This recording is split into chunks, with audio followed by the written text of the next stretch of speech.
নিবিড় সবুজ অরণ্য, পাখির ডানা মেলা শব্দ, নীল আকাশ, দূষণহীন সমুদ্র।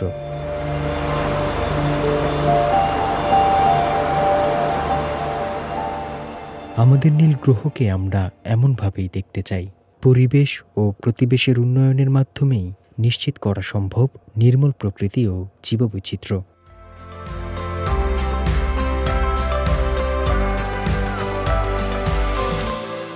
প্রিয় শ্রোতা, মানুষ ও প্রকৃতি অনুষ্ঠান থেকে স্বাগত জানাচ্ছি আমি হোসনে মোবারক সৌরভ। বিশাল দেশ চীনের রয়েছে সমৃদ্ধ জীববৈচিত্র্য। পরিবেশ, বাস্তুতন্ত্র ও জীববৈচিত্র্য সুরক্ষায় নিরলস প্রচেষ্টার ফলে চীনে জীববৈচিত্র্য যেমন বাড়ছে, তেমনি উন্নত হচ্ছে পরিবেশ ও বাস্তুতন্ত্র। আমাদের অনুষ্ঠানে আমরা চীন সহ পুরো বিশ্বের পরিবেশ, জীববৈচিত্র্য ও বাস্তুতন্ত্র নিয়ে কথা বলবো।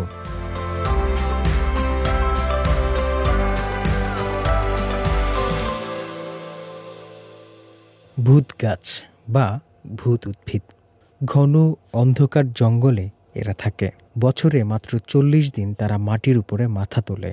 দেখতে বেশ স্বচ্ছ ও সাদা। এরা মূলত উচ্চ ছাউনির ঘনত্ব, উচ্চ আর্দ্রতা এবং গভীর হিউমাস স্তরে জন্ম নেয়। পরিবেশবিদদের মতে পরিবেশের মান অনেক বেশি ভালো থাকলেই দেখা যায় এই উদ্ভিদের। চীনে কিভাবে পাওয়া গেল এই ভূত উদ্ভিদ, চলুন শুনে আসি।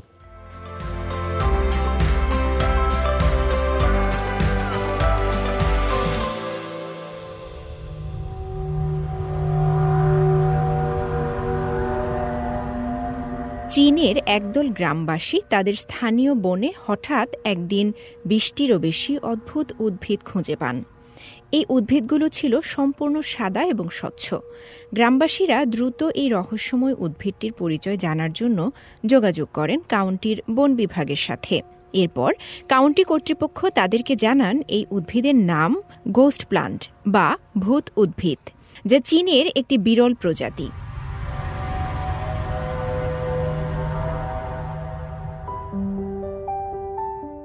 উত্তর পশ্চিম চীনের শানসি প্রদেশের ছেনফিং কাউন্টির ছেংছুয়ান শহরেই মূলত এই ঘটনাটি ঘটে।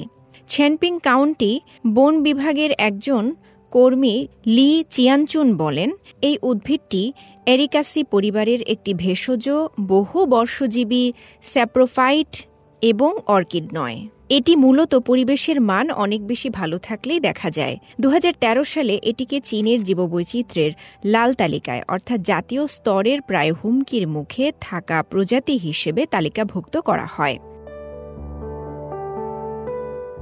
ভূত উদ্ভিদ বছরের মাত্র 40 দিনের জন্য মাটির উপরে মাথা তুলে এবং এটি কেবল সেই সব ঘন অন্ধকার বনে জন্মায় যেখানে উচ্চ ছাউনির ঘনত্ব, উচ্চ আর্দ্রতা এবং গভীর হিউমাস স্তর বিদ্যমান থাকে।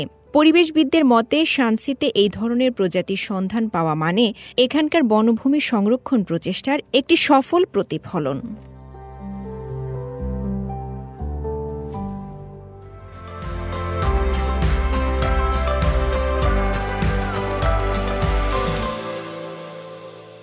প্রায় 1 শতাব্দী ধরে বাংলাদেশে বিলুপ্ত ছিল এশিয়ার বৃহত্তম এন্টিলোপ নীলগাই।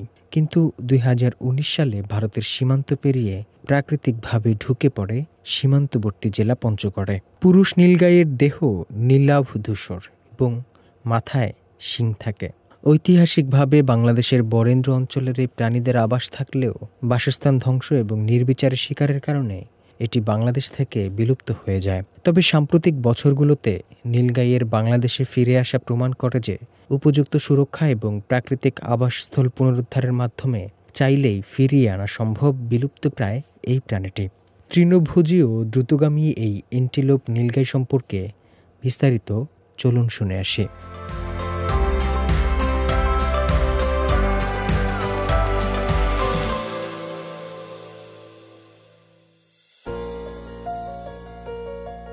প্রায় 1 শতাব্দী আগে বাংলাদেশের প্রকৃতি থেকে হারিয়ে যায় নীলগাই। 2019 সালে ভারতের সীমান্ত পেরিয়ে বাংলাদেশের পঞ্চগড়ের একটি গ্রামে প্রবেশ করে প্রাণীটি, যার ফলে পুনরায় বাংলাদেশের জীববৈচিত্র্যে বিলুপ্ত থেকে ফিরে এলো নীলগাই। এশিয়ার বৃহত্তম এন্টিলোপ এই প্রাণীটি কেবল একটি বন্যপ্রাণীর ফিরে আসা নয়, বরং এটি আমাদের হারিয়ে যাওয়া প্রাকৃতিক ঐতিহ্যের এক জীবন্ত সাক্ষী, যা সংরক্ষণ ও দায়িত্বের এক নতুন দিগন্ত উন্মোচন করেছে।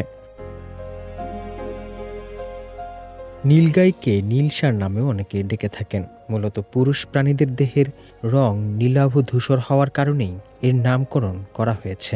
নীলগাইয়ের শারীরিক গঠন ঘোড়া ও হরিণের এক অদ্ভুত সংমিশ্রণ।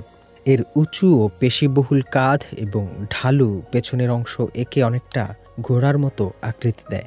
অন্যদিকে সরু পা এবং ছোট মাথা হরিণের কথা মনে করিয়ে দেয়। এর বৈজ্ঞানিক নাম হল বোসেলাফাস ট্রাগোকামেলাস। এর মধ্যে লিঙ্গভিত্তিক পার্থক্য সুস্পষ্ট। সাধারণত পুরুষ নীলগাই গাঢ় ধূসর বা নীলাভ ধূসর রঙের হয়ে থাকে। এদের গলায় সাদা দাড়ি থাকে এবং মাথায় প্রায় 8 থেকে 10 ইঞ্চি লম্বা তীক্ষ্ণ শিং থাকে। অন্যদিকে স্ত্রী নীলগাই আকারে ছোট, হলুদাভ বাদামি রঙের এবং শিংবিহীন হয়ে থাকে। নীলগাই মূলত ভারতীয় উপমহাদেশের প্রাণী, যার অবাধ বিচরণ রয়েছে ভারত, নেপাল এবং পাকিস্তানের শুষ্ক অঞ্চলের তৃণভূমি, ঝোপঝাড়যুক্ত বনভূমি ও কৃষিজমিতে। ঐতিহাসিকভাবে বাংলাদেশের দিনাজপুর, ঠাকুরগাঁও এবং পঞ্চগড় জেলার বরেন্দ্র অঞ্চলের শুষ্ক বনভূমিতে এদের বসবাস ছিল। এরা মূলত দিনের বেলায়, বিশেষ করে ভোরবেলা ও সন্ধ্যায় সক্রিয় থাকে। এরা অত্যন্ত দ্রুতগামী, ঘন্টায় প্রায় 48 কিলোমিটার গতিতে দৌড়াতে পারে এরা। এদের দৃষ্টিশক্তি ও শ্রবণ শক্তি খুব প্রখর এবং এরা ঘন জঙ্গল এড়িয়ে চলে। বিংশ শতাব্দীর মাঝামাঝি সময়ে বাসস্থান ধ্বংস এবং নির্বিচারে শিকারের ফলে বাংলাদেশ থেকে সম্পূর্ণরূপে বিলুপ্ত হয়ে যায় নীলগাই। নীলগাই তৃণভোজী প্রাণী। এরা ঘাস ও গাছের পাতা, কচি ডালপালা, ফুল ও ফল খেয়ে থাকে। এরা দীর্ঘ সময় ধরে পানি পান না করেও বেঁচে থাকতে পারে। স্ত্রী নীলগাই ও তাদের শাবকেরা সাধারণত 10 থেকে 20 সদস্যের একটি দলে বাস করে। পূর্ণবয়স্ক পুরুষেরা থাকে একাকী। প্রজনন ঋতুতে নিজেদের পছন্দসই স্ত্রী নীলগাই খুঁজে পেতে পুরুষেরা নিজেদের মধ্যে লড়াই করে। প্রায় 8 থেকে 9 মাস গর্ভধারণের পর স্ত্রী নীলগাই সাধারণত 2টি বাচ্চার জন্ম দেয়। গেল কয়েক বছর ধরে ভারত সীমান্ত পেরিয়ে নীলগাইয়ের বাংলাদেশে প্রবেশ পরিবেশ সংরক্ষণবাদীদের মধ্যে নতুন আশার আলো সঞ্চার করেছে। স্থানীয় বাসিন্দা ও বন বিভাগের সহায়তায় ফিরে আসা প্রাণীগুলোকে উদ্ধার করে বিশেষ সংরক্ষণের মধ্যে রাখা হয়েছে। এই প্রত্যাবর্তন কেবল একটি বিলুপ্তপ্রায় প্রাণীকে ফিরিয়ে আনাই নয়, বরং এই বাংলাদেশের বরেন্দ্র অঞ্চলের প্রাকৃতিক পরিবেশ পুনরুদ্ধার এবং জীববৈচিত্র্যকে সমৃদ্ধ করার এক অনন্য সুযোগ বলে মনে করেন পরিবেশবিদরা।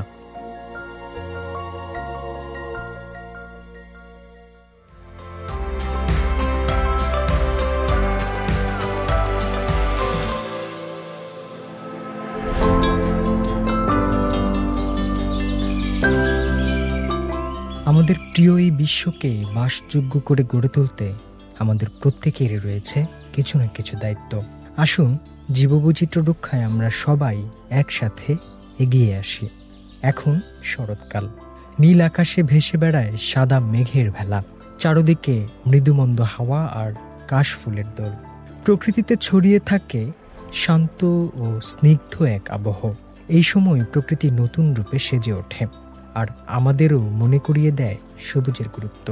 শরৎকালেও আমরা চাইলে আমাদের চারপাশে ফলজ, বনজ ও ঔষধি গাছের চারা রোপণ করতে পারি এবং পরিবেশকে আরও সুন্দর করে তুলতে পারি। পাশাপাশি আশেপাশে পানি নিষ্কাশন ঠিক রাখা ও মশার বংশবিস্তারে বাধা দেওয়ার বিষয়টিও মাথায় রাখতে হবে। আমাদের এই ছোট ছোট উদ্যোগগুলোই হতে পারে একটি টেকসই ভবিষ্যতের ভিত্তি। আজকের মতো এই আহ্বান জানিয়ে বিদায় নিচ্ছি আমি হোসনে মোবারক সৌরভ। আগামী সপ্তাহে আবারও কথা হবে। সে পর্যন্ত ভালো থাকুন, সুস্থ থাকুন।